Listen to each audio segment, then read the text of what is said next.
मेरे सभी दोस्तों को मेरा प्यार भरा नमस्कार। दोस्तों, आज के वीडियो में आप सभी का स्वागत है। आज के वीडियो में पहला प्रश्न है दोस्तों, धनबाद का प्रसिद्ध कलाकार कौन सा है? प्रश्न एक बार फिर से देख लीजिए। धनबाद का प्रसिद्ध कलाकार कौन सा है? ऑप्शन है रेम्ब्रांड, वान गॉग, पिकासो और देगा। तो दोस्तों, ऑप्शन के हिसाब से धनबाद का प्रसिद्ध कलाकार पिकासो है। कौन सा? पिकासो। जबकि धनबाद का एक प्रमुख कलाकार और भी है, उसका नाम है जॉर्ज ब्रॉक। क्या है? George Brock. अगला प्रश्न है, मारविजय का चित्र अजंता की कौन सी गुफा में है? मारविजय का चित्र अजंता की किस गुफा में है? गुफा नंबर 16, गुफा नंबर 2, गुफा नंबर 1 और गुफा नंबर 2। तो दोस्तों, मारविजय का जो चित्र है वो अजंता की गुफा नंबर 1 में है। किस में है? गुफा नंबर। अगले प्रश्न को दोस्तों हमने थोड़ा सा घुमा दिया है। पूर्व मध्यकालीन अवधि की चित्रकला में पाल शैली के मुख्य विषय किस धर्म पर आधारित थे? प्रश्न ये भी हो सकता है कि पाल शैली मुख्यतः कौन से धर्म पे से प्रभावित थी या आधारित थी? ऑप्शन है बौद्ध, जैन, इस्लाम और वैष्णव। दोस्तों, जो पाल शैली है वो बौद्ध धर्म पर आधारित थी। किस धर्म पर आधारित थी? बौद्ध धर्म पर। अगला प्रश्न है दोस्तों, समकालीन चित्रकार जामिनी राय ने किस कला शैली के अंतर्गत चित्रण किया? प्रश्न ये भी यहाँ पर हो सकता है कि जामिनी राय किस कला शैली से प्रभावित थे या जामिनी राय की कला पर किस शैली का प्रभाव पड़ा। दोस्तों, इन 3 प्रकार से ही प्रश्न पूछा जा सकता है। तो ऑप्शन है भित्ति चित्रकला, लोक कला, वास्तु कला, इनमें से कोई नहीं। तो दोस्तों, जो जामिनी राय थे उन पर चित्रों में लोक कला का प्रभाव पड़ा या जामिनी राय लोक कला से प्रभावित थे। अगला प्रश्न है दोस्तों, किस मुगल बादशाह ने इलाहाबाद में अपनी चित्रशाला बनवाई? ऑप्शन है जहांगीर, हुमायूं, अकबर और शाहजहां। तो दोस्तों, जहांगीर ने अपनी चित्रशाला इलाहाबाद में बनवाई थी। अगला प्रश्न दोस्तों, अजंता की गुफाएं किस धर्म से प्रभावित थी या अजंता की गुफाओं में कौन सा धर्म का प्रभाव है? ऑप्शन है बौद्ध, जैन, वैष्णव और मुगल। दोस्तों, जो अजंता की गुफाएं हैं उनमें बौद्ध धर्म का प्रभाव था। किस धर्म का? बौद्ध। अगला प्रश्न है, जब आकृति या वस्तु का पूर्व परिचित रूप से कल्पना से बिना देखे यथावत रेखांकित करना कहलाता है। ऑप्शन है वस्तु चित्रण, स्मृति चित्रण, मुक्त हस्त चित्रण और ज्यामिति चित्रण। तो दोस्तों, जब भी कोई वस्तु बनाई जाती है उसको पूर्व देखे कल्पना के रूप में, तो वह स्मृति चित्रण कहलाता है। क्या कहलाता है? स्मृति चित्रण। अगला प्रश्न दोस्तों, वात्स्यायन के किस प्राचीन ग्रंथ में चित्रकला के लिए आलेख शब्द का प्रयोग किया गया है? वात्स्यायन के किस प्राचीन ग्रंथ में चित्रकला के लिए आलेख शब्द प्रयोग किया गया है?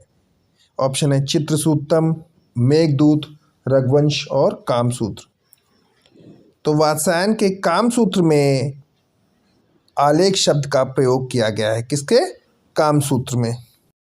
अगले प्रश्न की ओर चलते हैं। भारतीय डाक टिकट पर छपी 3 संगीतक पेंटिंग किस कलाकार की है?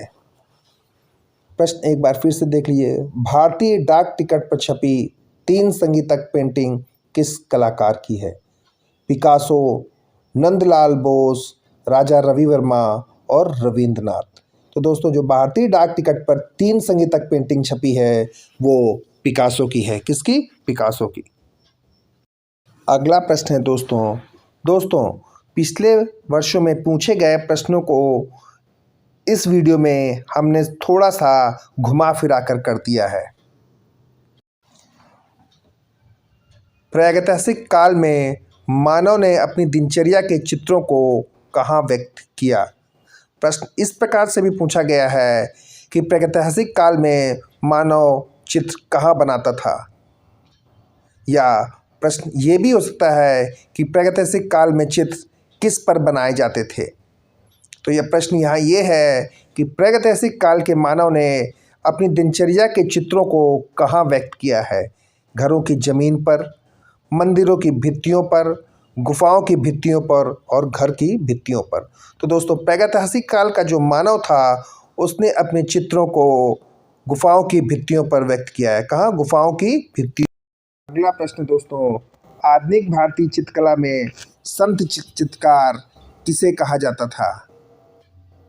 ऑप्शन है राजा रवि वर्मा, नंदलाल बोस, शितिन नाथ मजूमदार और असित कुमार हल्दर।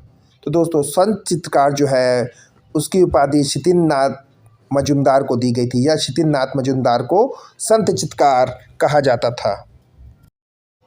अगला प्रश्न दोस्तों, यूपीटीजीटी के एग्ज़ाम में कई बार पूछा गया है, विश्व का सबसे बड़ा स्तूप कहाँ है।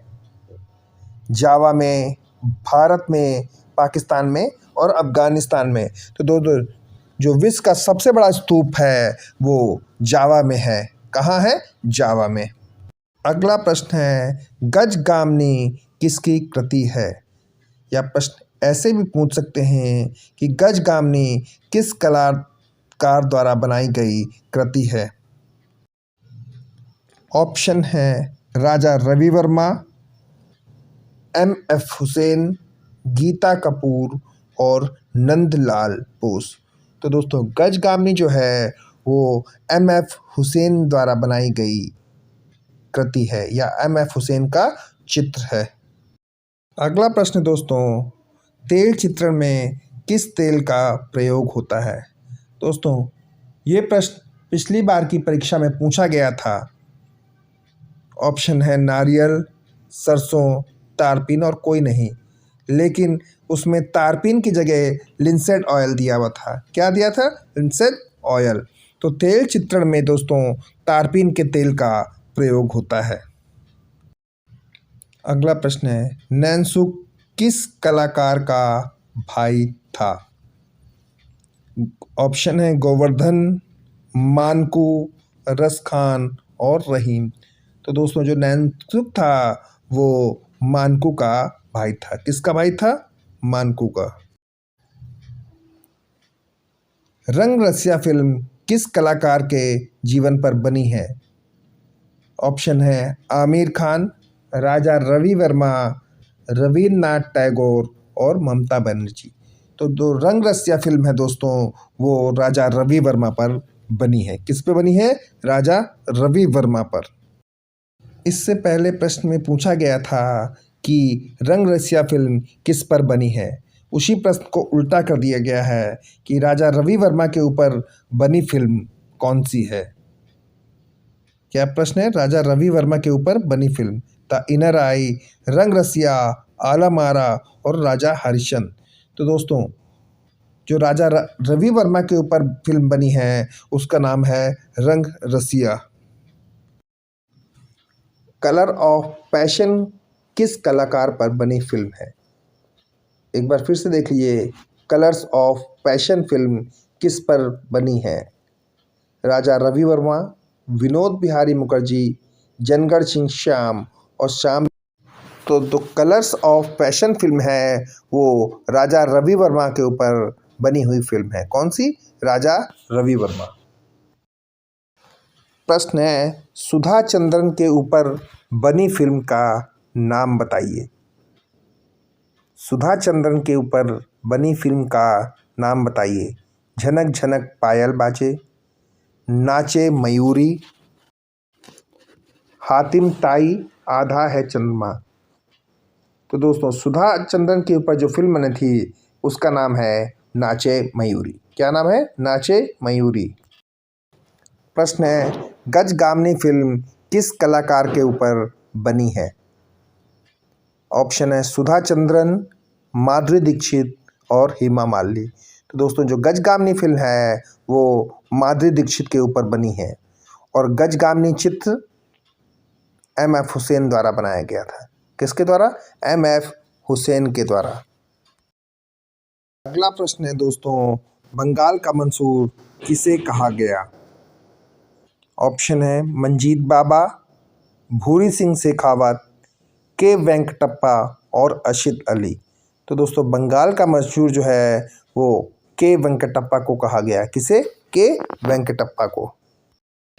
अगला प्रश्न है, रविंद्रनाथ को नोबेल प्राइज़ मिला।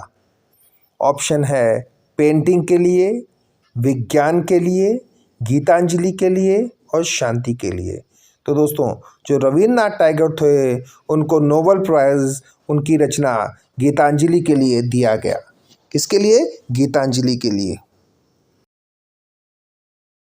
रविंद्रनाथ को नोबेल पुरस्कार कब मिला? 1931 में, 1913 में, 1925 में और 1940 में। तो दोस्तों रविंद्रनाथ को नोबेल प्राइज़ 1913 में उनके पुस्तक गीतांजलि के लिए मिला। किसके लिए मिला था? 1913 में उनकी पुस्तक या उनकी रचना गीतांजलि के ऊपर। तो दोस्तों आज के वीडियो में इतना ही। मेरा ये वीडियो आपको कैसा लगा? अगर मेरा ये वीडियो आपको अच्छा लगा हो तो इसे लाइक और सब्सक्राइब ज़रूर करें। धन्यवाद।